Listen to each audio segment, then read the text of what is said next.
आज हम सीखेंगे basically Java and its features. Java हम सब लोग जानते हैं, कई बार सुना भी होगा, इसको कहा जाता है ऑब्जेक्ट ओरिएंटेड प्रोग्रामिंग।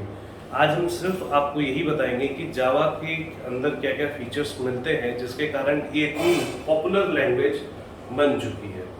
अब हम इसमें समझेंगे कि इसको ऑब्जेक्ट ओरिएंटेड प्रोग्रामिंग कहा जाता है।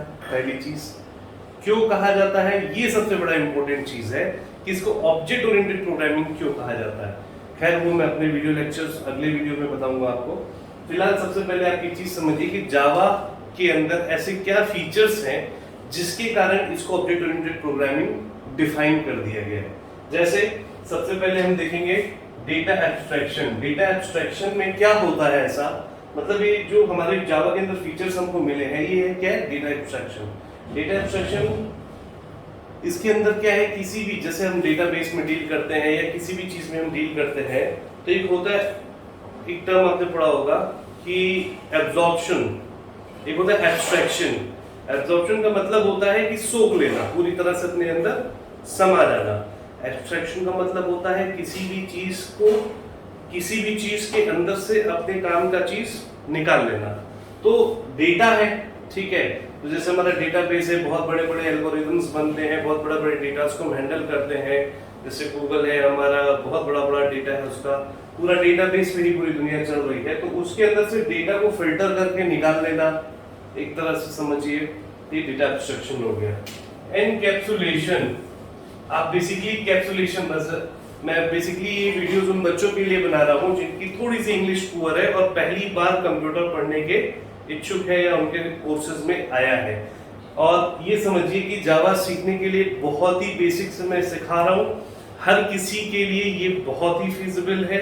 मैं एक टर्मिनोलॉजी आपको बता दे रहा हूँ कि मैं सिर्फ और सिर्फ डिक्शनरी मीनिंग्स का यूज करके ये आपको सिखाऊंगा। एनकैप्सुलेशन, अब इसमें अभी देखिए, एक होता है एन, एक होता है कैप्सुलेशन। आप कैप्सूल देखते होंगे, कोई भी दवा का कैप्सूल आता है दो हिस्से में होता है, वो खुल जाता है, उसके अंदर क्या होता है, पाउडर भरे होते हैं, कैप्सूल है, ठीक है। कैप्सूल में क्या है कि आप दवा लेते हैं, सुने होंगे।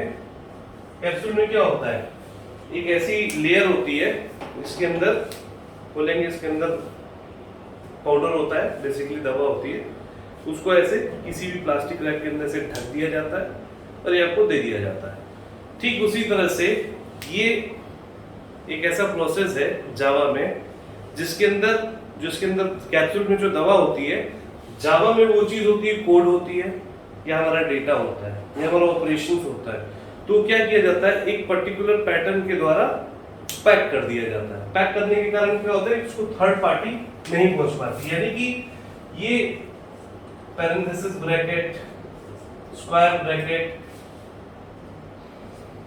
सेमीकोलन, ये सब क्या है, ये सब हमारे एनकैप्सुलेशन के पार्ट है। ये क्या करते हैं, किसी भी चीज का एक पर्टिकुलर एरिया डिफाइन करते हैं, तो ये क्या हो जाता है, एनकैप्सुलेट हो जाता है, कैप्सूल के फॉर्म में पैक कर देना, तो ये क्या होता है, एनकैप्सुलेशन।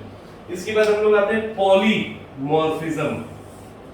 पॉलीमॉर्फिज्म में आप समझिए, पॉली मतलब मल्टीपल,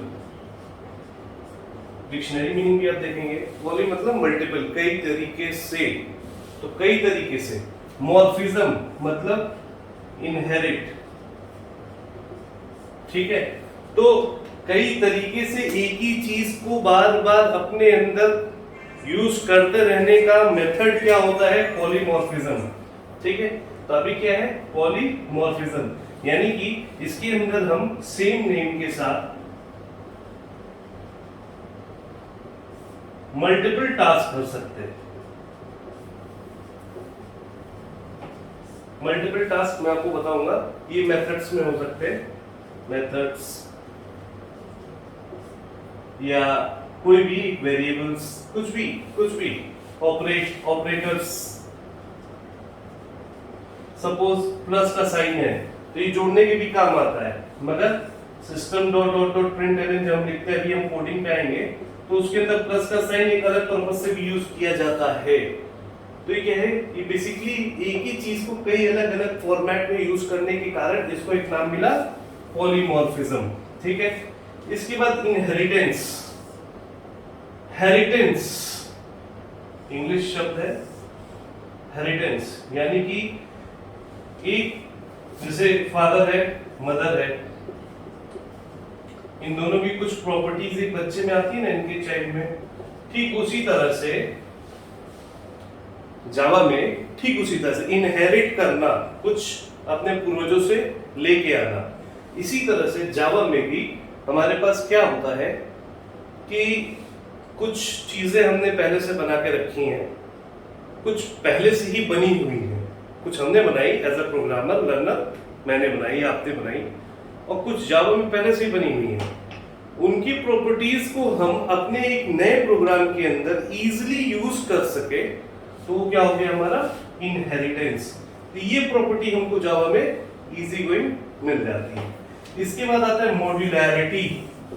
मॉड्यूलैरिटी आपने सुना होगा, बड़े मॉडर्न हो गए हो यार, क्या बात है मॉडर्न हो गए हो, तो इसका मतलब वही है। मॉड्यूलैरिटी का मतलब ये है कि अत्याधुनिक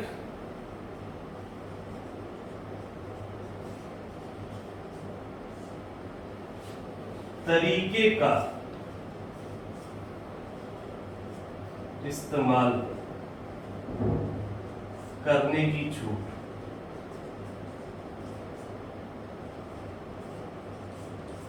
बस आप ऐसे समझो, सिंपल सी लैंग्वेज में। ये मैं आपको डिटेल में बाद में बताऊंगा अपने अगले वीडियो में। फिलहाल अभी आप ये जान लो कि जावा क्या है, एक ऑब्जेक्ट ओरिएंटेड प्रोग्रामिंग लैंग्वेज है।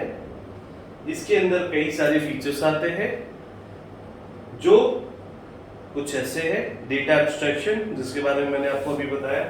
इसके अलावा है एनकैप्सुलेशन, जो मैं आपको फिर से बता चुका हूँ, पॉलीमॉर्फिज्म, इनहेरिटेंस एंड मॉड्यूलैरिटी। बाकी अगर इसमें कोई अगर किसी को डाउट हो तो आप मेरे वीडियो के अंदर नीचे कमेंट करके पूछ सकते हैं, या फिर आप मेरे को डायरेक्ट मेरे व्हाट्सएप नंबर पे डीएम कर सकते हैं, जो कि मैं इस वीडियो के लिंक में डिस्क्राइब कर दूंगा। Thank you.